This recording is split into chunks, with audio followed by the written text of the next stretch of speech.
सोम त्रयोदशी प्रदोष व्रत।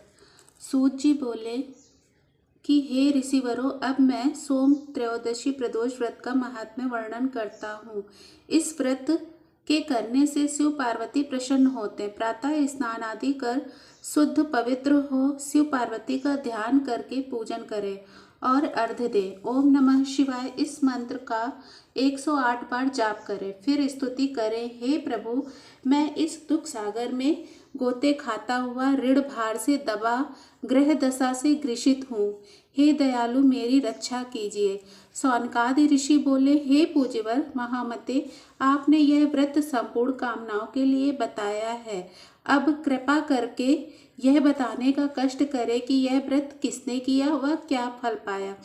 सूत जी बोले, एक नगर में एक ब्राह्मणी रहती थी। उसके पति का स्वर्गवास हो गया था। कोई भी उसका धीर धरैया न था, इसलिए वह सुबह होते ही अपने पुत्र के साथ भीख मांगने के लिए चली जाती थी और जो भिक्षा में प्राप्त होता था उसी से अपना और अपने पुत्र का पेट भरती थी।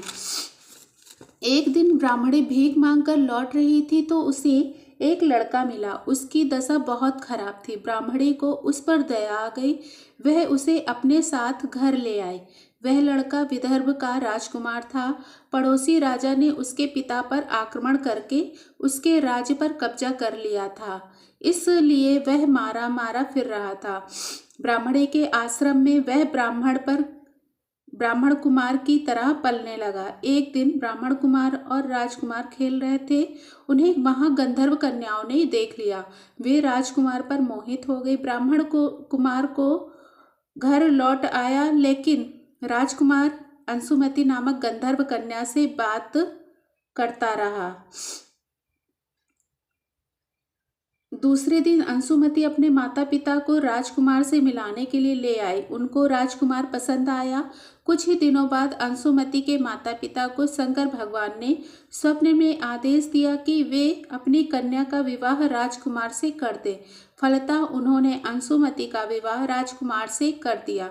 ब्राह्मणी को ऋषियों ने आज्ञा दे रखी थी कि वह सदा प्रदोष व्रत करती रहे। उसके व्रत के प्रभाव और गंधर्वराज की सेनाओं की सहायता से राजकुमार ने विदर्भ से शत्रुओं को मार भगाया और अपने पिता के राज्य को पुनः प्राप्त कर वहां आनंद पूर्वक रहने लगा। राजकुमार ने ब्राह्मण को अपना प्रधानमंत्री बनाया।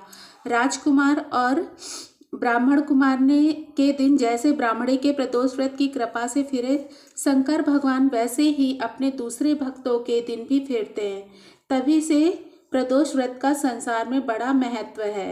बोलो शंकर भगवान की जय।